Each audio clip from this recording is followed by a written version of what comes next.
Hello అండి. నా పేరు డాక్టర్ స్ఫూర్తి. Fertility consultant 49 hospital Kukatpally branch. So, ఈరోజు మీ అందరి ముందుకి ఒక కామన్ టాపిక్ గురించి మాట్లాడడానికి వచ్చానండి. అదేంటంటే అల్ట్రాసౌండ్ యూసేజ్ ఇన్ ఇన్ఫర్టిలిటీ. అంటే నార్మల్‌గా ఇన్ఫర్టిలిటీ సమస్యతో బాధపడే వాళ్ళకి రెగ్యులర్‌గా చేసే టెస్ట్‌లలో స్కాన్ టెస్ట్ అనేవి ఒకటి. సో, ఈ స్కాన్స్ అనేవి ఎన్ని సార్లు అవసరం పడుతుంది? సో, ఎలా చేస్తారనే దాని గురించి మాట్లాడదాం. నార్మల్‌గా ట్రాన్స్ వెజైనల్, ట్రాన్స్ అబ్డామినల్ అనే 2 పద్ధతుల్ని యూజ్ చేస్తామండి ఇన్ఫర్టిలిటీ రిలేటెడ్ స్కాన్స్ చేయడానికి.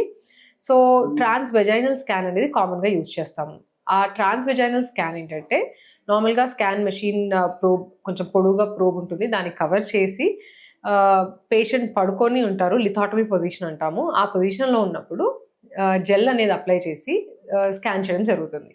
సో, ఇలా స్కాన్ చేసినప్పుడు ఏంటంటే, మనకి గర్భసంచిలో ఇష్యూస్, ట్యూబ్స్ ఎలా ఉన్నాయి, లేదంటే యూట్రస్ ఎలా ఉంది, ఓవరీస్ ఎలా ఉన్నాయి అనేది చాలా క్లియర్‌గా కనిపిస్తుంది. ఎందుకంటే అబ్డామినల్ స్కాన్ చేసినప్పుడు మనకి ఆ వేవ్స్ అనేవి అబ్డామినల్ వాల్ పెనెట్రేట్ చేసి, అంటే ఆ ఫ్యాట్, మజిల్ అన్నింటిని పెనెట్రేట్ చేసి మనకు చాలా చిన్నగా కనిపిస్తాయండి. ఆ ఎగ్స్ అనేవి దాని లోపల నంబర్ ఎలా ఉంది, ఓవరీస్ లోపల ఎగ్ నంబర్ ఎలా ఉంది అండ్ దాని సైజ్ ఎంత ఉందనేది అంత క్లియర్‌గా మనకు కనిపించవు.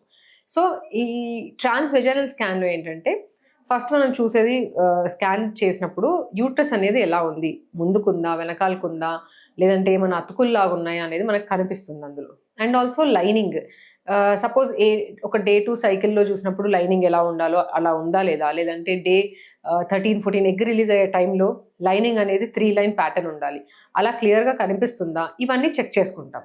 అండ్ ఇంకేమైనా ఇష్యూస్ ఉన్నాయా గర్భసంచిలో?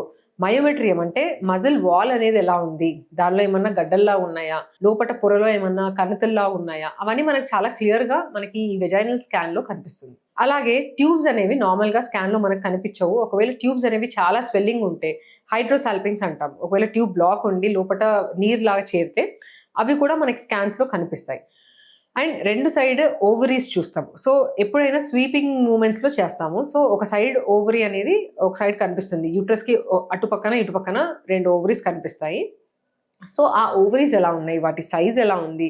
ఓవరీ లోపట ఎగ్స్ అని అంటాం. ఆంట్రల్ ఫాలికల్స్ అని అంటాం. అవి ఎలా ఉన్నాయి? ఎన్నున్నాయి అనేది కౌంట్ చేసుకొని, and depending on the day of the cycle, అంటే ఏ రోజు చేస్తున్నాం అనే స్కాన్‌ని బట్టి ఎగ్స్ అనేవి పెరుగుతున్నాయా లేవా అనేది కూడా చూసుకోవచ్చు. సో, నార్మల్‌గా ఒక 10th to 14th డే మధ్యలో ఎగ్ పెరిగి రిలీజ్ అయ్యే వాళ్ళలో చూస్తే, ఈ 10 to 14 డే మధ్యలో ఎగ్ అనేది పెరిగి ఒక 14, 15 లేదంటే 18 సైజ్‌కొస్తుంది. సో, అలా వస్తుందా? ఎగ్ అనేది పెరుగుతుందా లేదా అనేది కూడా మనం ఫాలిక్యులర్ స్టడీలో ట్రాక్ చేయొచ్చు స్కాన్స్ ద్వారా. అండ్ ఆల్సో వేరే ట్రీట్మెంట్స్ మనం ఇప్పుడు పెద్ద ట్రీట్మెంట్స్ చేస్తున్నప్పుడు లైనింగ్ ఎలా పెరుగుతుంది, ఎగ్ ఎలా పెరుగుతుంది అనేది కూడా మనకు క్లియర్‌గా కనిపిస్తుందనమాట. సో, ఈ ఈ ఇందులో ఇంకేమైనా ఇష్యూస్ ఉన్నాయా? ఏమైనా సిస్ట్‌లు ఉన్నాయా? ఎస్పెషల్లీ ఓవరీస్‌లో అది ఎలాంటి సిస్ట్‌లు అనేవి కూడా మనకి అబ్డామినల్ స్కాన్‌తో కంపేర్ చేస్తే ఈ వెజైనల్ స్కాన్‌లో చాలా క్లియర్‌గా కనిపిస్తుంది.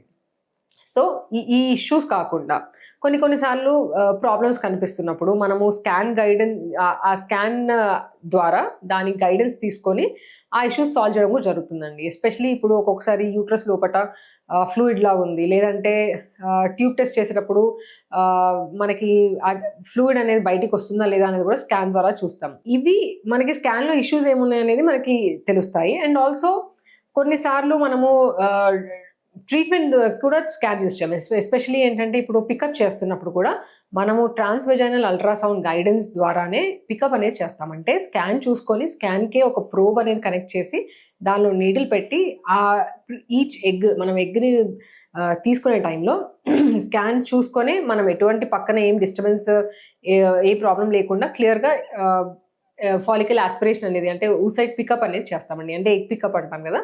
అది కూడా స్కాన్ ద్వారానే చేస్తాం.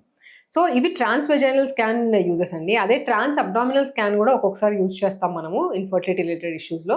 ఎస్పెషల్లీ ఎంబ్రియో ట్రాన్స్‌ఫర్ చేస్తున్నప్పుడు అబ్డామినల్ స్కాన్ యూజ్ చేసే మనము ఎంబ్రియో అనేది డిపాజిట్ చేయడం జరుగుతుంది.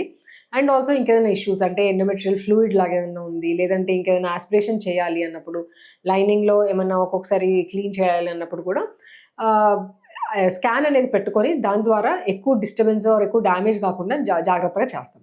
సో, చాలామందికి వెజైనల్ స్కాన్ అంటే భయము అదని అంటారు. సో, నార్మల్‌గా ఇది చాలా సేఫ్ ప్రొసీజర్ అండి. దీనివల్ల ఇన్ఫెక్షన్స్ రావడము, లేదంటే పెయిన్ ఉండడం అలాంటివి జనరల్‌గా అవ్వదు.